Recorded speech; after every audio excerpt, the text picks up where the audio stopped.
サミットは参加者、登壇者、スタッフ、ウォッチパーティー会場、みんなで作るイベントです。誰もが参加しやすいサミットを共に考え、共に作ることを目指しています。お互い敬意を持って価値観を認め合いながら建設的に意見を交わしましょう。それぞれが文化的および個人的なバックグラウンドがあることを理解するように努めましょう。コードオブコンダクトの全文は QR コードから、お問い合わせは記載のメールアドレスまたはスラックまでお願いします。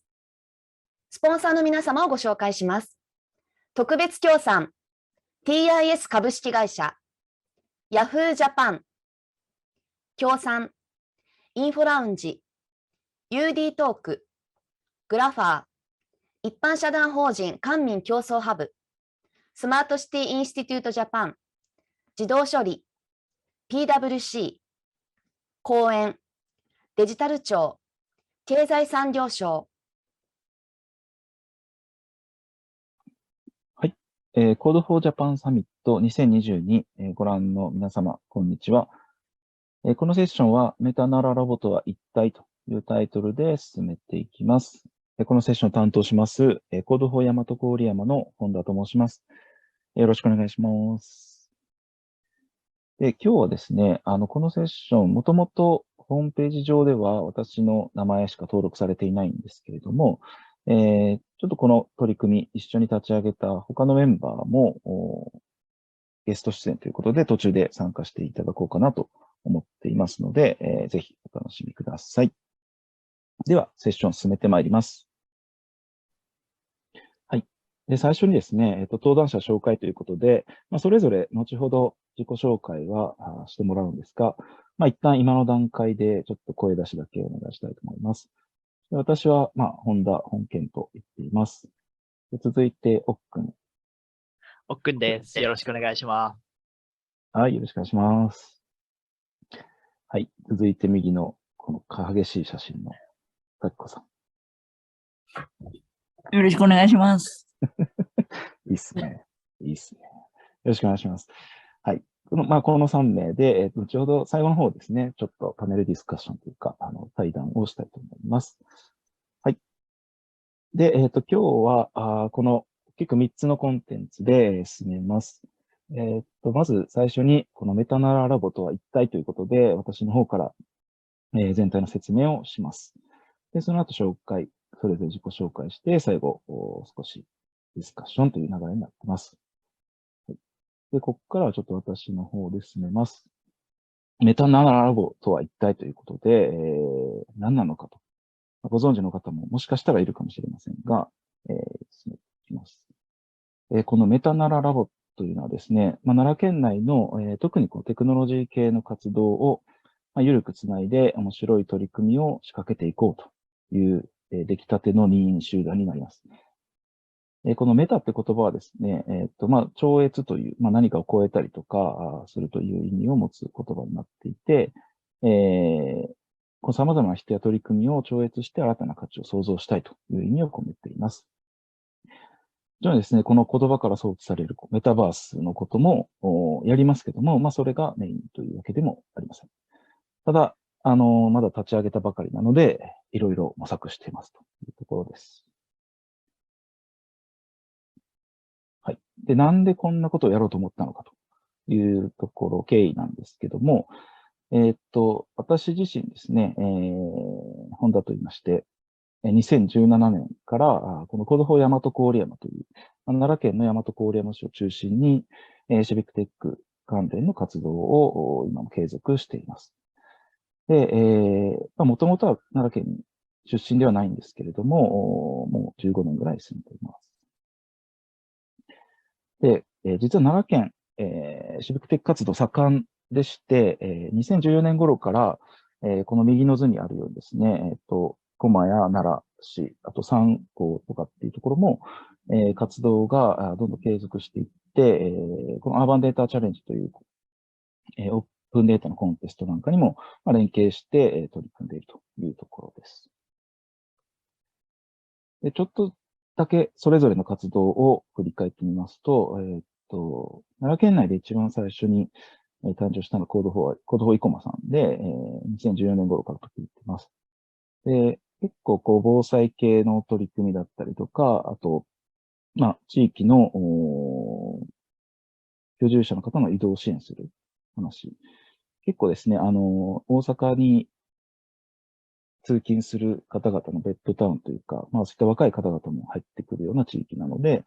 比較的自治会さんとの活動とかっていうのもされているような印象です。で、あとですね、大きなこの奈良先端科学技術大学院大学って言いましたね。ナイストさんとも、かなり精力的に連携して、いろんな、まさに最先端のテクノロジーを使った地域課題の解決の取り組みを行っているというふうに思います。で、それぞれ、いろんな切り口ですね。真ん中なんか、平城宮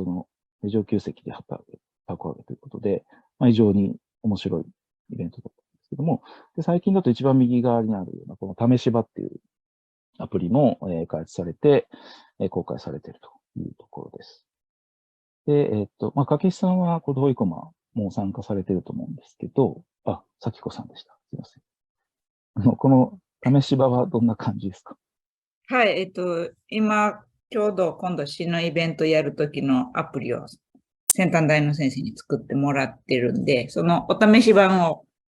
載せてまして、今度そのお試し版を使って、まずみんなでデバッグしてみる感じで、ちょっとイベントやろうかなと思って。デバッグ。はい。すごいですね。はい。ということで、ありがとうございます。はい。かなりデザインとか、アイコンとか、すごい綺麗な、作り込みをされてるなっていう、すごい羨ましい感じです。はい。じゃあ続いて、コード4奈良ですね。この奈良っていうのは奈良県も含むし、奈良市のエリアも含むということで、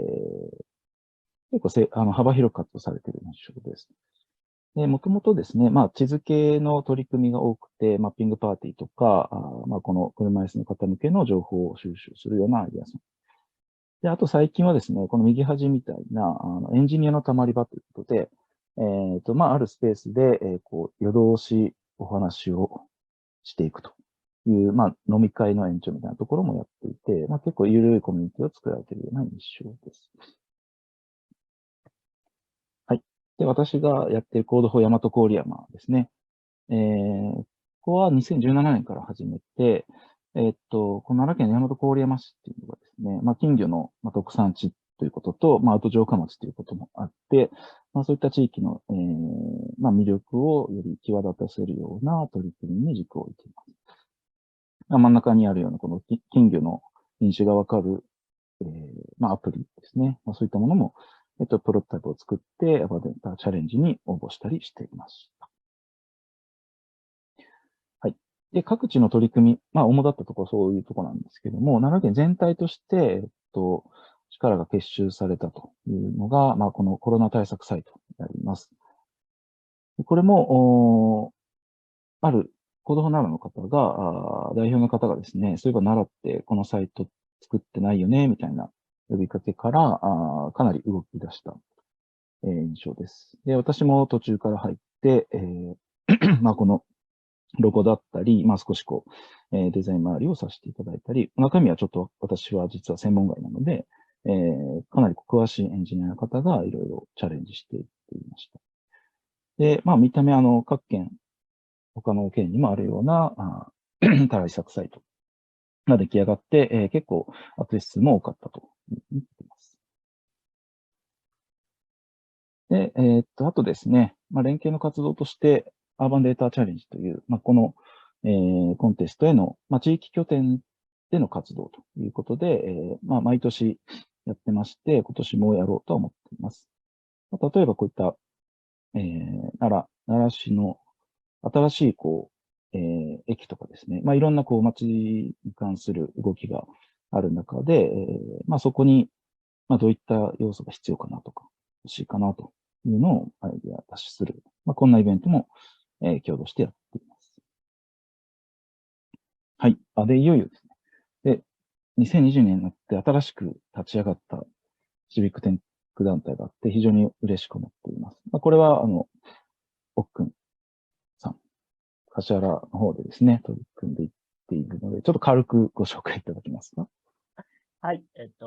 シビックテックアスカという団体を、この2022年から、始めています。で、まあ、大きな趣旨はさっき、あった通り、奈良県のシビックテックの活動って結構、こう、さっきの地図でもわかる通り、北側に集中してしまってるので、ちょっとその頭含め、中南和って言われてる中部南部の地域でも、ちょっとそういうシビックテックの輪を広げていきたいなっていうところが大きな趣旨です。で、まあ、まだまだ本当にこれからというところで、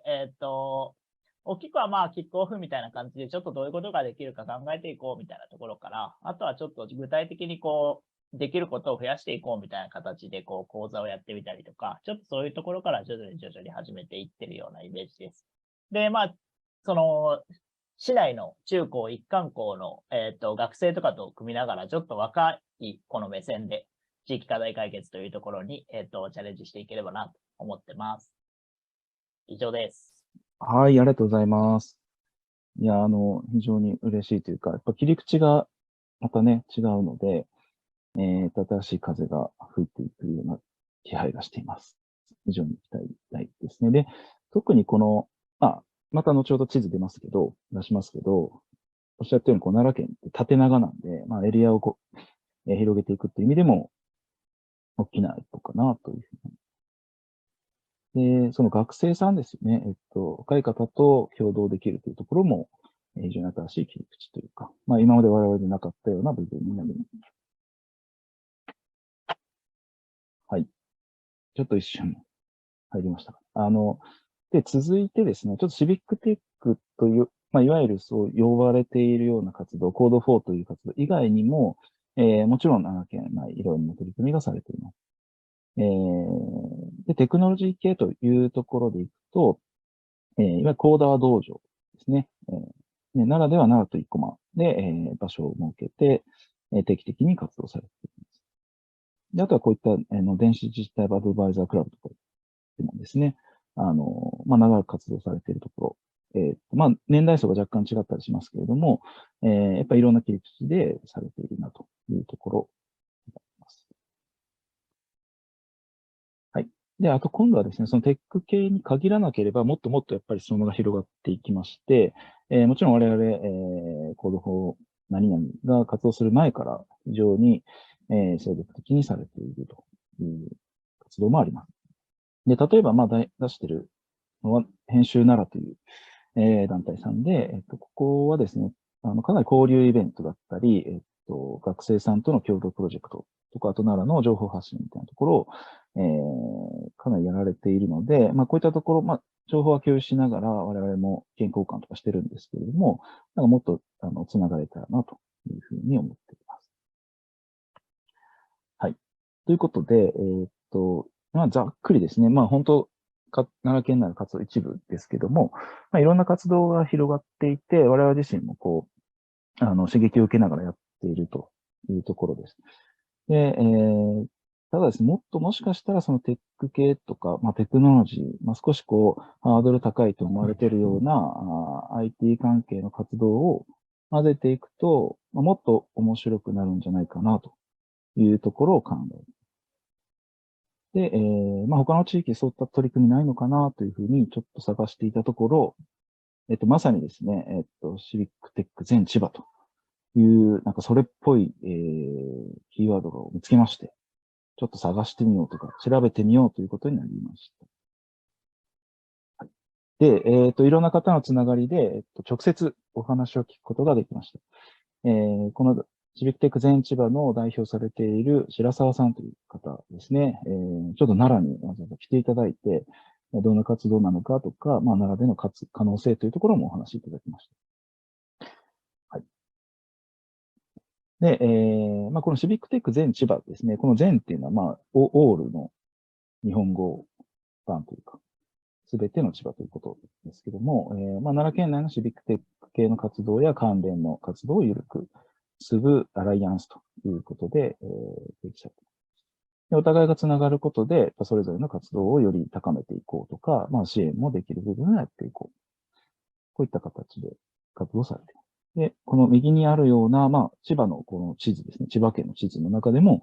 やっぱりいろんな地域、各、地域特性を生かして、活動されているところを、こう、情報共有したりとか、共同でイベントをされているというふうに。これってまさにですね、イメージしてたことですというふうに、だいぶ度肝を抜かれまして、その後もいろいろ意見交換しながら、話を進めてきました。で、まあ、これ無理やりですけども、まあ、似てますね、形も。まあ、もちろん、海に面してるかどうかは違いますけども、まあ、なんかできるでしょうということで、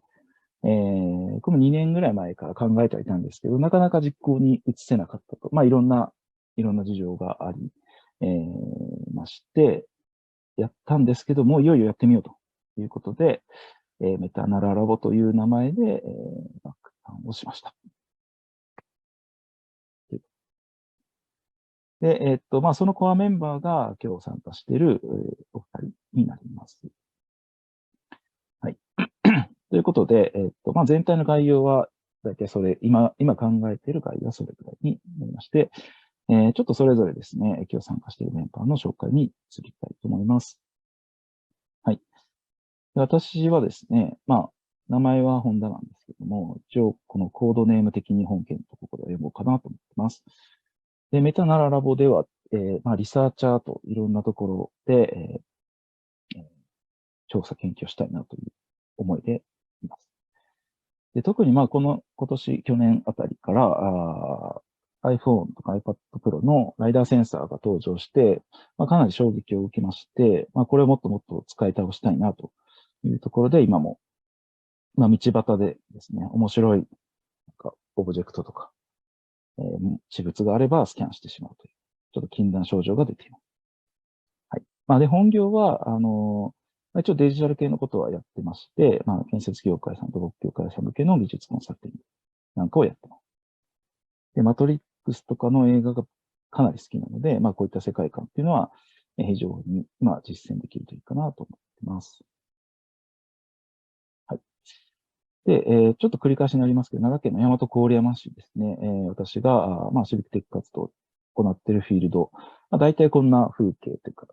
写真ですね。お城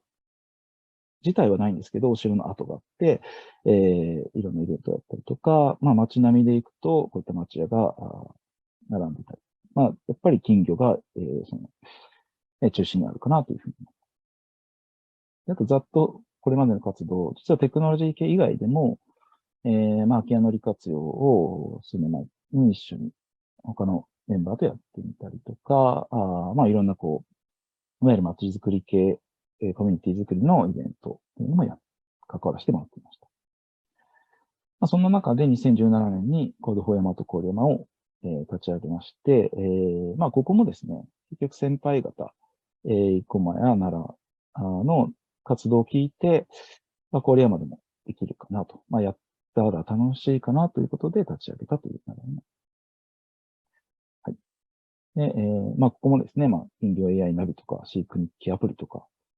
あと、これはまあ我々だけではないんですけれども、まあ、ロボットで金魚すくいができないかみたいな、少しゲーム性のあるようなコンテンツも、協力しています。で、まあそういった活動をやってるんですけども、まあ私自身はですね、まあもともと建築のバックグラウンドがあるということで、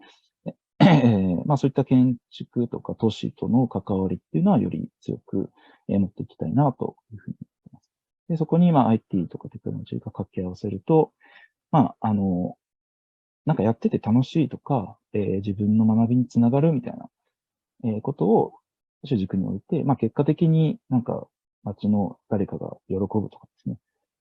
まあ自分自身も喜ぶということにつながればいいかなというふうに思っています。はい。まあ、引き続きこういった地域にいろんな団体さんですね、いろんな軸でやられている団体さんいらっしゃるので、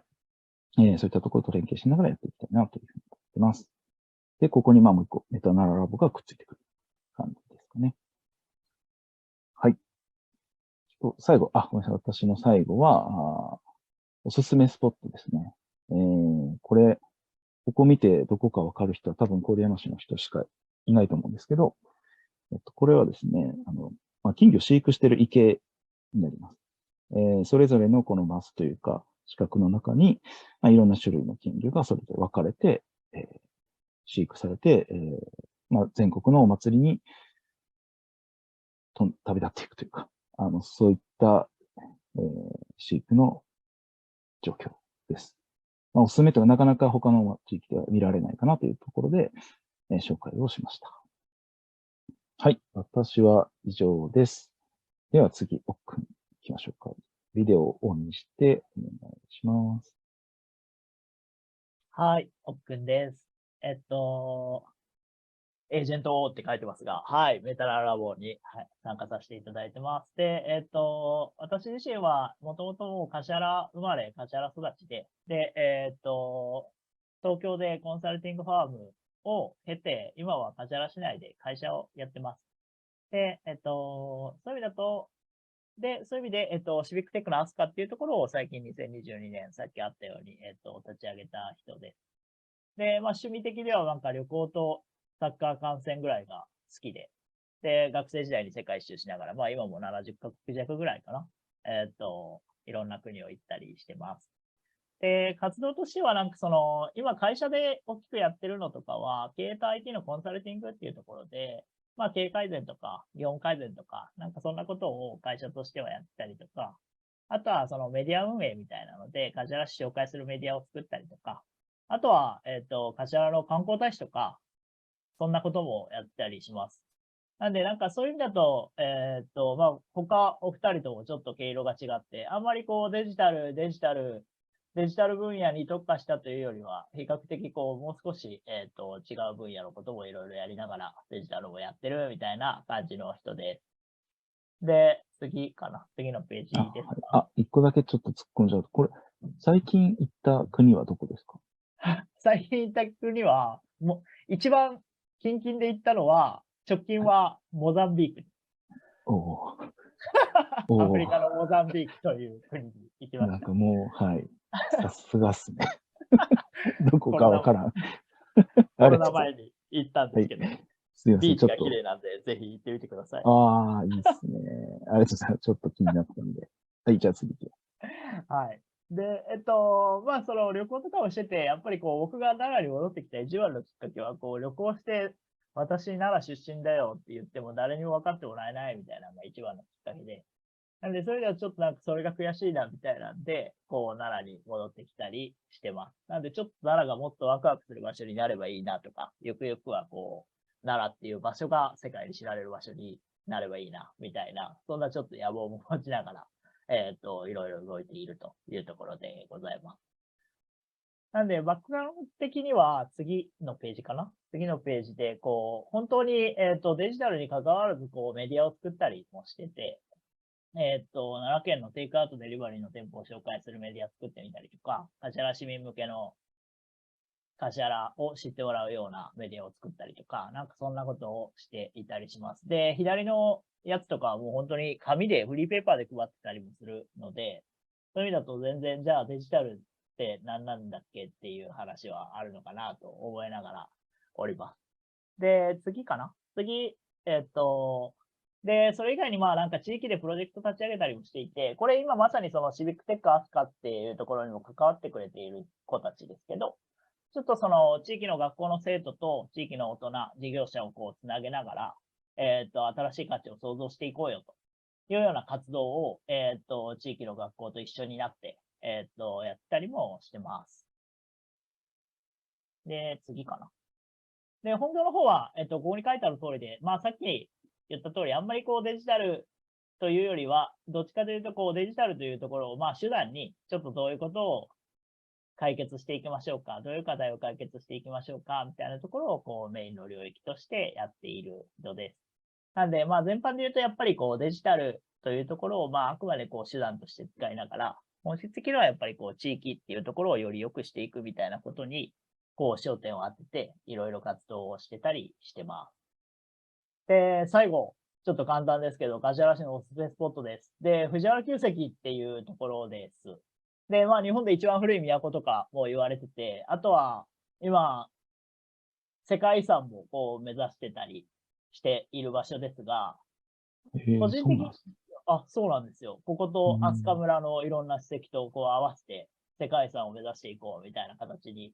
なってはいて、今、彦根城と国内の推薦を争ってます。で、まあ、それはそうなんですけど、なんか個人的には、とはいえなんかこう、橿原のいいところってなんかそういうところが、別にこう、歴史の資産としてというよりは、まあ生活の中に位置づいてるみたいなところなのかなと思ってて、ここも本当に春の季節は桜と、あと菜の花がこうセットでこう見れて、こうピンクと黄色のこうグラデーションがすごい綺麗なので、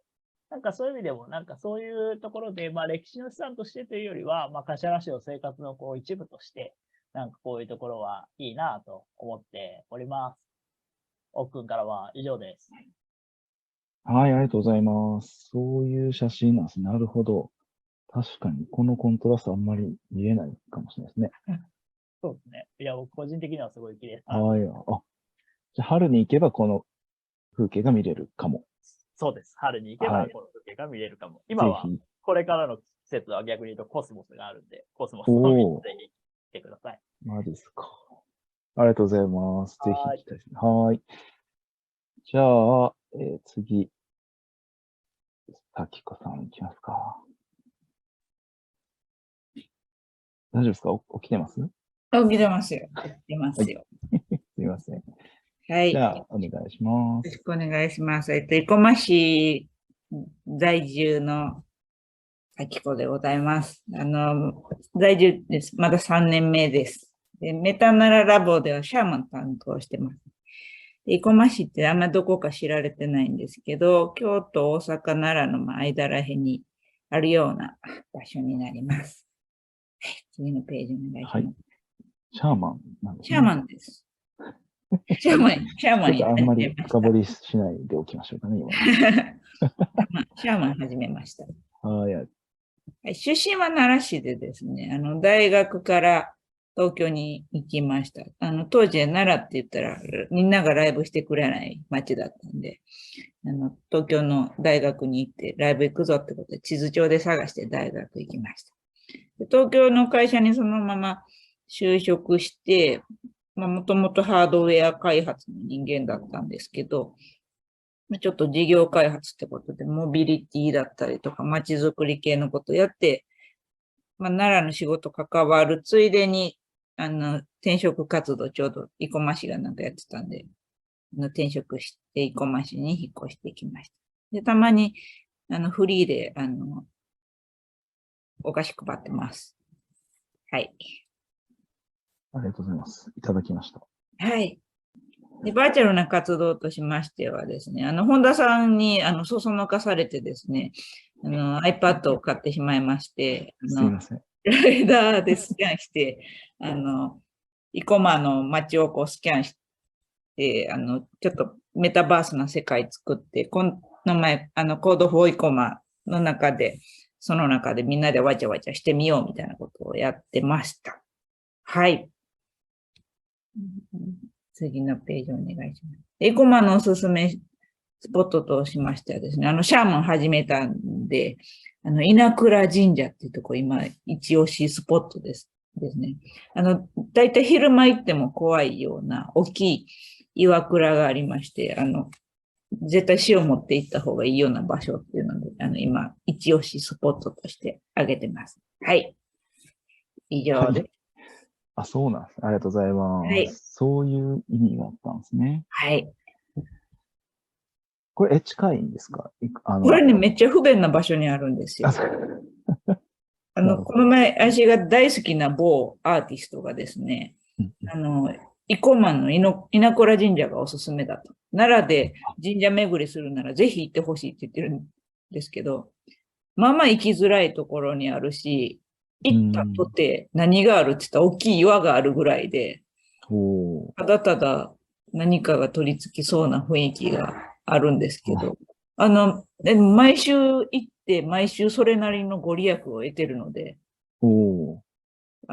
逆に行かない週が怖くなってる感じなんですけど。でもそういうあの方もおすすめるぐらいの。そうなんですよ。そうとりあえず毎週最近金曜日行ってるんですけど、すごい。必ず成果を出してくる神社ですね。そういう海外の人には有名な神社なんですかね、じゃあ。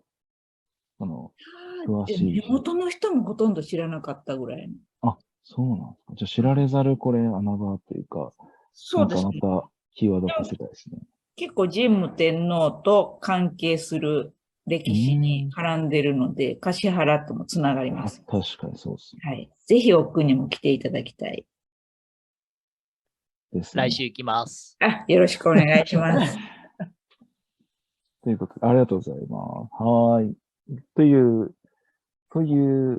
まあ3名で、メタナララボは、まあ、いろいろ言いながら立ち上げたっていう感じ。まあ、見切り発車感もありましたけども、やって、ありがとうございます。みんなでね、盛り上げていければと思います。で、こっからは、ちょっとまた、まあ、少し対談形式というか、対話形式にしまして、まあ、それぞれの思いとか、こんなことだらな、みたいなのを自由にちょっと喋っていきたいなと思います。で、はい。もうマイクもオンでいきましょう。これかな。はい。で、3つほどちょっとお題を用意しているので、まあ、それぞれ、まあ、軽く一言、二言言っていきましょう。で、まあ、どんな活動をしたいかということで、このあたりもですね、今、自己紹介あったように、切り口が皆さん違いますので、いろんなバラエティに富んだ活動ができればなと思うんですけど、先、喋りたい人。むず。武井さんからぜひ。さっこさんも。消えましたが。消えたのに。じゃあ、奥くんからいきますか。どんな活動をしたいか難しいって。でもなんか、個人的にはなんか2つぐらいかなと思ってて、一つは単純になんか結構こう、奈良の中でも、それこそさっき本田さんからもあった通り、こう、いろんな場所でいろんなことが行われてるけど、結構それが点になってるみたいなのがあるんで、なんかそういうのがこう、繋がっていける、こう、きっかけになればいいな、と思ってるって話が一つと、もう一つは、なんか個人的にはすごいこう、さっきあった通り、こう、奈良を世界の人に知ってもらいたいみたいなのすごいあって。で、そういう意味だと、今こう、奈良って、こう、新幹線もなければ空港もなくて、結構行きづらいみたいな話があるんですけど、そういうのって、逆に言うとそのメタバースの世界とか、もしくはこう、オンライン上の世界だと、まあそういう距離を若干こう、打破できるみたいなところもあるかなと思ってるんで、なんかうまくこう、そういうのをこう、オンライン上もしくはメタバース上で、こう、奈良をこう、アピールしていくみたいなことが、なんかできるといいな、みたいなのは思ってます。はい、ありがとうございます。もう素晴らしいですね。そう。いや、さっきあったそのね、レアイス奈良は、やっぱり体感した人にしかわからない悔しさだと思うんで、そこはなんか僕も、なんかこう、貢献できたらなとか、一緒にできたらなと思います。はい。さっこさんどうですか？はい。私はですね、もともと始めたのは、生駒の人ってやっぱ大学とか就職で出ていく人が多いので、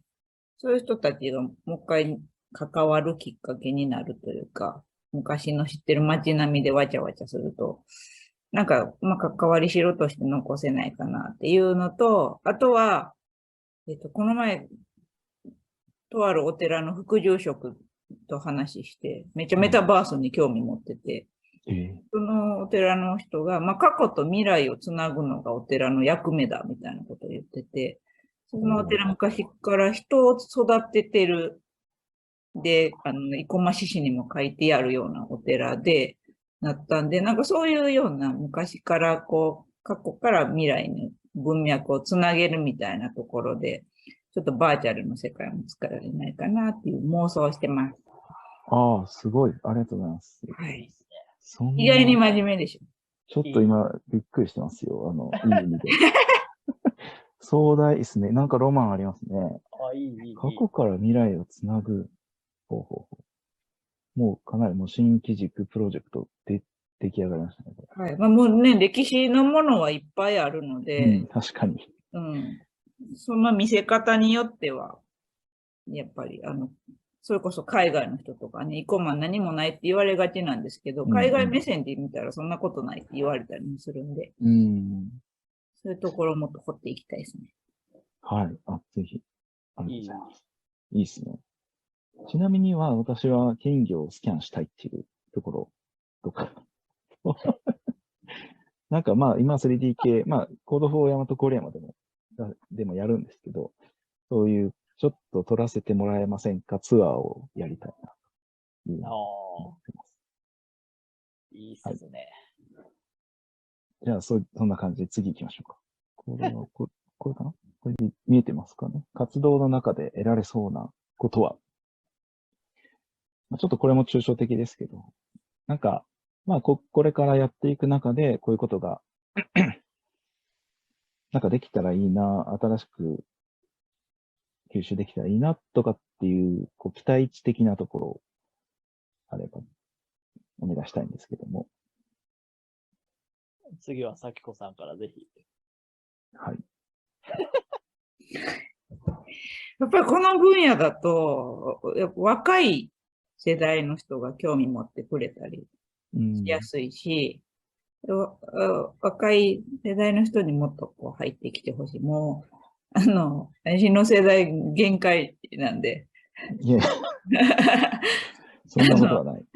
メタバースと、もうオンラインとオフラインの境目ないぐらいな世代が来てるじゃないですか、もう10代とかなったら。確かにそうですね。そういう人たちにもうガンガンやってほしいなと。で、老害をどんどんね、おとなしくなるじゃない。まあ、そうですね。はい。ちょっとそういう、次の世代にちゃんとバトン渡したい感じありますね。いいですね。わかりました。ありがとうございます。奥君どうですか？どうだろう。でもなんか、この分野結構難しいなと思って、で、得られることってなんだろうって思いますけど、でもなんか個人的には、とはいえやっぱりこれ僕の思いですけど、まあなんかどっちかというとただみんなで楽しみました以上というよりは、楽しんだ結果何なんだっけみたいなことが生まれてくるといいなとは思って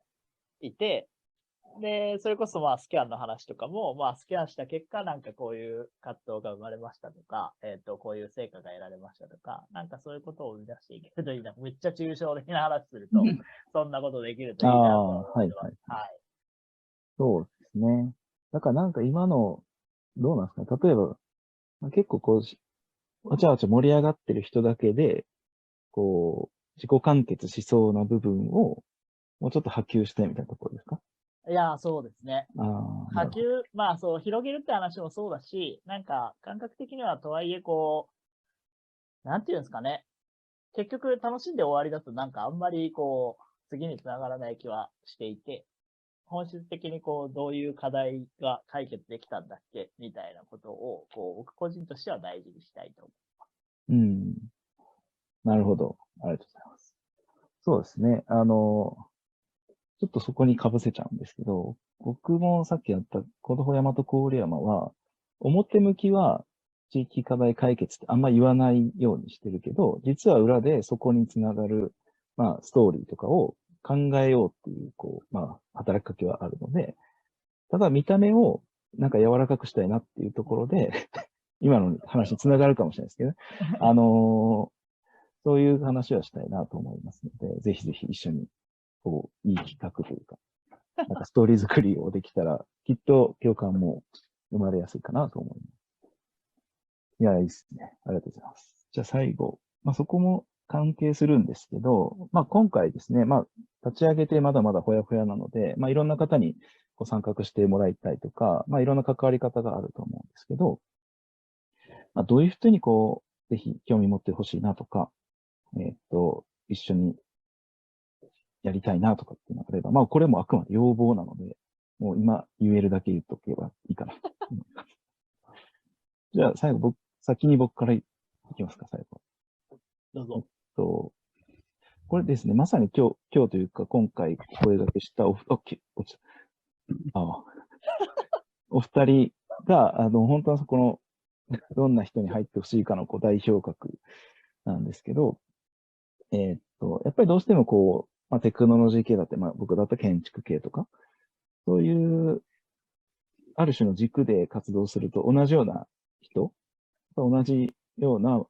背景の人たちに会うことが多くなってしまって、それはそれでこう深まってはいくんですけど、どっかでこう自分の視野を広げるとか、新しい観点とかっていうのが、あるとまたいろいろ広がるかなと思うので、今日みたいにこう全然違う分野の人ですね。とか、ちょっとこうある種どうなんとか、ちょっとこう、車に構えてるような人も、ちょっと入っていってもらって、少しずつ関わってくれるといいかなというふうに思ってます。いいですね。じゃあ続いて、若干なんか見えてるけど、さきこさんが言いたいってことそれ。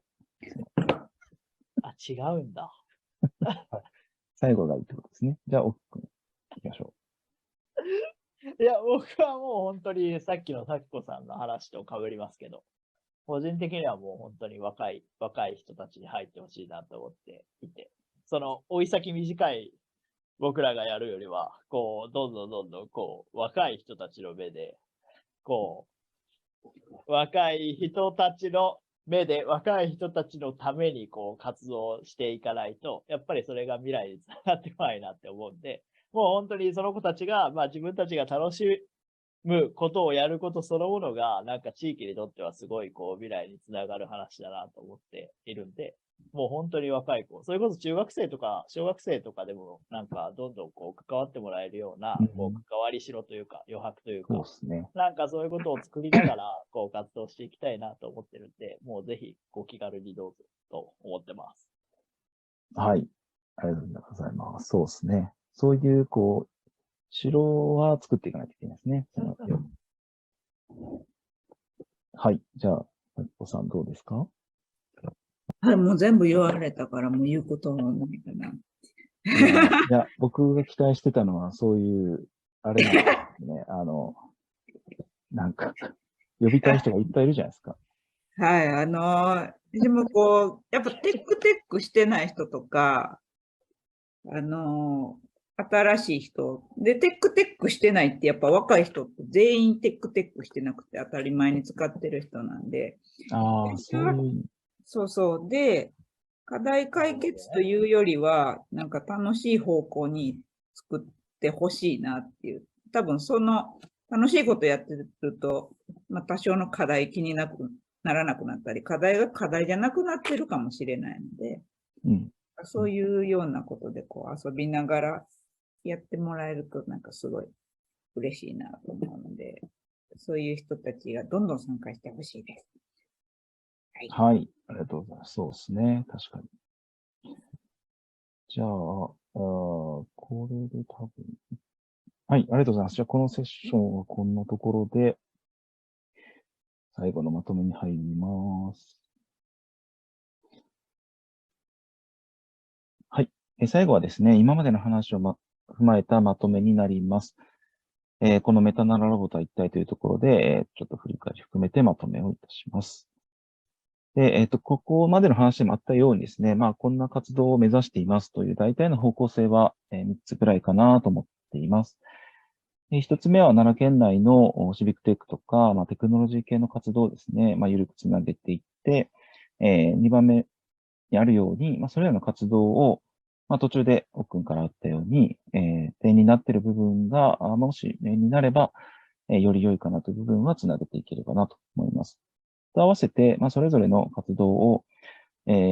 おそらくこうフラットに、共有したりとか発信するような、媒体にもなれればなと思っています。最後にあるような、そうすることで、さらなる新しい取り組みの火種になるといったところも、目指していければなと思っています。というなら、具体的にですね、どんなことをやろうとしているか、今直近で考えている計画が3つほどあります。1つ目はですね、このアーバンデータチャレンジという、途中でも話に出てきたオープンデータを使ったようなコンテストになりますが、これの奈良ブロックの運営を補助していくというか、主体的にやっていくというところを一つ掲げています。で、もともとこのアーバンデータチャレンジの7ブロックですね、各、奈良、大和郡山、3号とか、シビックテック団体が連携してやってきた、運営してきたというところもありますので、まさに、コンセプトに合う活動かなと思っています。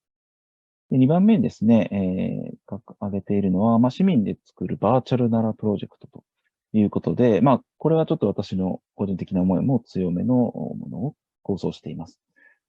今のメタバースとか、3D のデータの活用っていうのは、比較的進んではきてるんですけれども、まだまだやっぱり、知る人ぞ知るというか、いう部分もありますので、もっと市民の方々で一緒にデータを作っていって、実際のバーチャル空間だったり活用の方法を探っていければなというふうに思っています。で、3つ目ですね。こちらも新しいプロジェクトなんですけども、小さな IT 相談室の7番を企画していきたいなというふうに思っています。でこの小さな IT 相談室っていうのは、岐阜の方で、やられている企画で、身近な IT の困りごととか相談ごとも含めて、気軽に聞けるような場所だったりコミュニティを提供されています。でそこからまた新しい企画とかですね、出てくるようなお話も聞いてますので、ぜひこの7番っていうのを、企画して実行していきたいなというふうに思っています。と言いながらですね、まだまだできたばっかりというか、立ち上げたばっかりですので、ぜひですね、いろんな、ああしたい、こうしたいとか、そういうことを、もっと作っていって、具体化していければと思っています。でさらにですね、今日聞いていただいた方や、このメタナララボ存在をしていただいた方から、こんなことできませんかとか、一緒にやりたいですというところはもう絶賛大募集中ですので、ぜひぜひ、気になった、もう本当些細なことでもいいので、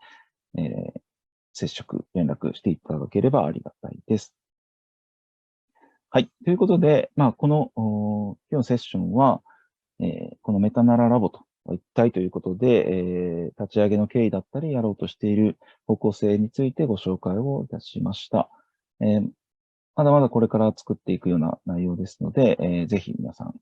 参画していただければと思います。詳しい情報等はですね、今後 Facebook のページは今作ってますけれども、あとはホームページだったり Twitter というところも活性化していきたいなと思いますので、そういったところ、一緒に作りたいという方、ご興味ある方は、まずはご連絡いただければと思います。はい。ということで、今日はちょっとゲスト2人をお呼びしまして、進めてまいりました。以上で、このメタナララボと一体というセッションは終了です。ぜひ、興味あれば連絡ください。ありがとうございました。